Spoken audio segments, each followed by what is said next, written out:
En este video les voy a hablar del tema de funciones de cadena. Para ello tengo ya preparado el siguiente documento que voy a leer y a explicar. Comenzamos. Tema: funciones de cadena. Además de las operaciones comúnmente realizadas en arreglos de tipo IN o FLOAT, es posible realizar ciertas operaciones en arreglos de tipo char, como son copiar, concatenar, comparar, etc. Para facilitar estas acciones es necesario emplear las funciones definidas en la biblioteca string.h. Bien, para este siguiente tema prácticamente vamos a estar trabajando con arreglos de tipo char para realizar este tipo de operaciones como es la de copiar, concatenar y comparar. Si ustedes recuerdan del tema anterior de apuntadores, en la última parte de los ejercicios terminamos haciendo estas acciones en arreglos tipo char. Sin embargo, para este tema lo importante es que estas acciones ya están definidas a través de las funciones que se encuentran en la biblioteca string.h. Por lo tanto, para este tema únicamente nos vamos a enfocar a conocer las funciones y a emplearlas de manera correcta para poder desarrollar cada una de las acciones que se encuentran definidas en estas funciones. Bien, en el siguiente punto lo que deben saber acerca de este tema. Dice número 1.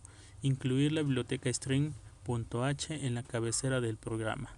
En este caso con la directiva include y agregando entre el operador menor y mayor que la palabra de string.h que corresponde al nombre de mi biblioteca.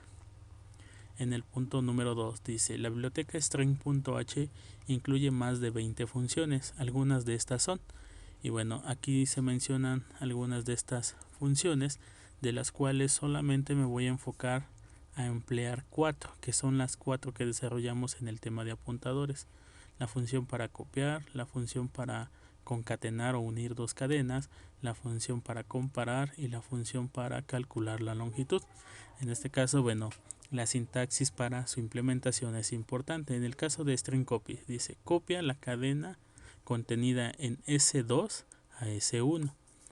Importante, a la hora de emplear esta función, tomen en cuenta que lo que se encuentra en S2 se va a copiar hacia S1, lo cual quiere decir que S1 es mi cadena receptora, no S2. Mi cadena S2 es la que transmite. Esto se va a copiar hacia S2, no de S1 hacia S2.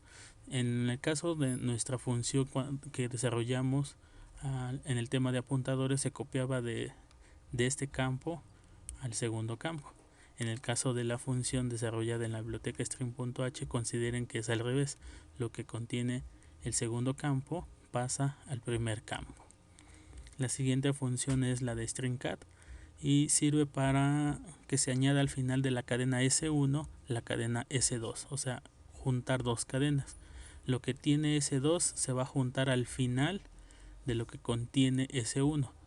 ¿Qué es lo importante que hay que considerar en este punto a la hora de emplear stringcat? Que la cadena S2 sea lo suficientemente grande para almacenar ambas cadenas, la que contiene más la que va a ser añadida hacia S1. Si ustedes no consideran este tamaño de S1, de la cadena S1 a la hora de declarar el arreglo, entonces al añadir S2 ustedes tendrían un problema de desbordamiento de memoria. Entonces es importante considerar el tamaño de la cadena receptora. En la siguiente función string.com dice compara la cadena S1 con S2 retornando un -1, 0 o 1 según sea la cadena S1 mayor, igual o menor a la cadena S2. Entonces, entre la comparación de cadenas nosotros podemos obtener tres posibles resultados: -1, 0 o 1. Dice que en otros contextos que la comparativa de estas cadenas se da de manera lexicográfica, lo cual quiere decir que está en juego el tamaño de la cadena, la longitud, el valor de los caracteres, si es mayúscula o minúscula, y en cuestión a la igualdad, bueno, si ambas son iguales se descarta los dos parámetros iniciales y en ese caso el resultado sería 0. Esta función nosotros la desarrollamos empleando apuntadores y lo único que retornábamos en su momento era un 0 o un 1 dependiendo si eran iguales o diferentes. La última función es la de string_len y se emplea para calcular la longitud de la cadena S. Y bueno, en este caso no hay mucho que explicar en la sintaxis, puesto que se escribe la palabra string_len y se aplica a la cadena a la cual queremos conocer la longitud. En este caso esta función retorna el valor de la longitud de la cadena. Otras funciones que se derivan de las primeras tres, en el caso de strcpy, es la de stringcopy, que es esta función. No, perdón, ¿dónde está? Stringcopy, aquí está. Esta función también copia, pero señalándole únicamente los primeros n términos que quieren copiar. En el caso de strcpy copia todo, pero en el caso de stringcopy ustedes incluyen un tercer parámetro al llamado de esta función indicando cuántos elementos quieren copiar hacia la cadena S1.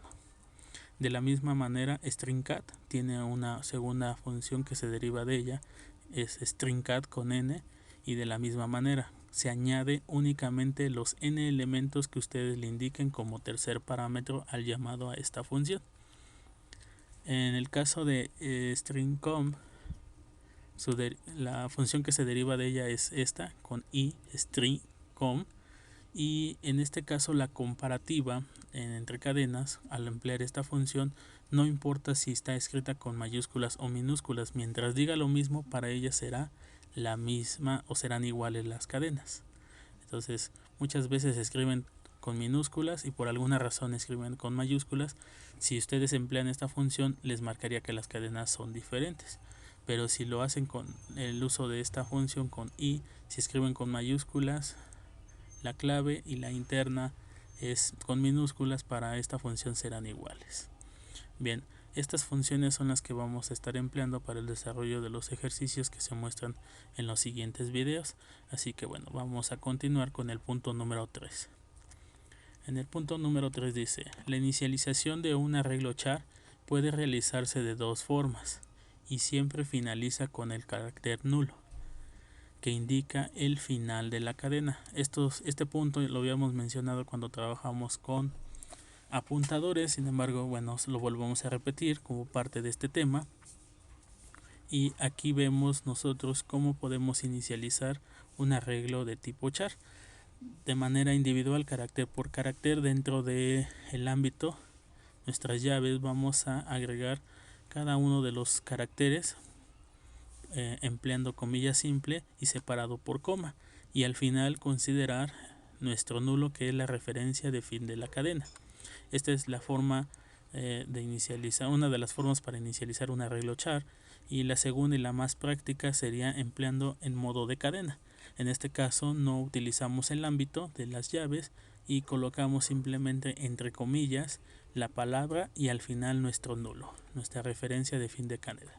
Esto importante, nunca olvidar la referencia nulo, porque las funciones de cadena se basan en hacer una copia, en concatenar o en comparar o obtener la longitud o cualquiera de las otras acciones basados precisamente en la referencia de nulo. Entonces el nulo es el término de nuestra cadena. Importante no olvidar esta referencia.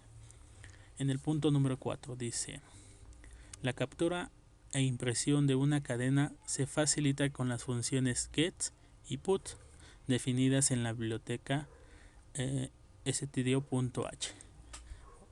Bien, estas dos funciones, la de get y put, también nosotros las desarrollamos en el tema de apuntadores. En los últimos ejercicios desarrollamos una función que se llama leer para capturar la cadena que ingresaba el usuario, y al oprimir enter cortábamos la cadena y agregábamos el nulo.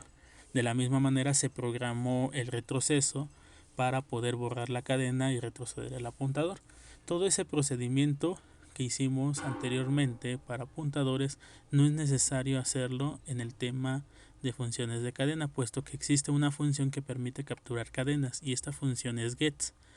En el caso de put, nosotros su similitud fue a la función que desarrollamos igual en el tema de apuntadores con el nombre de imprimir, y en este caso, bueno, si ustedes recuerdan la estructuración, era un ciclo infinito que iba imprimiendo todo lo que tenía el arreglo hasta llegar al nulo, a la referencia.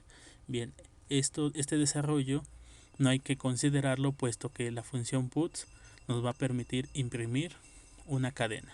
Ahora bien, en su implementación, si ustedes recuerdan, nosotros necesitamos la declaración de un arreglo char de determinada cantidad de elementos y posteriormente solicitar al usuario que ingrese una cadena. En este caso le pido que ingrese un nombre, ingresa tu nombre y viene la captura. Entonces hacemos ya uso de la función get y decimos get y colocamos como parámetro el nombre del arreglo. Si ustedes recuerdan, la similitud a nuestra función aquí sería leer, y nuestro arreglo en el video anterior era nom. Entonces sería leer nom.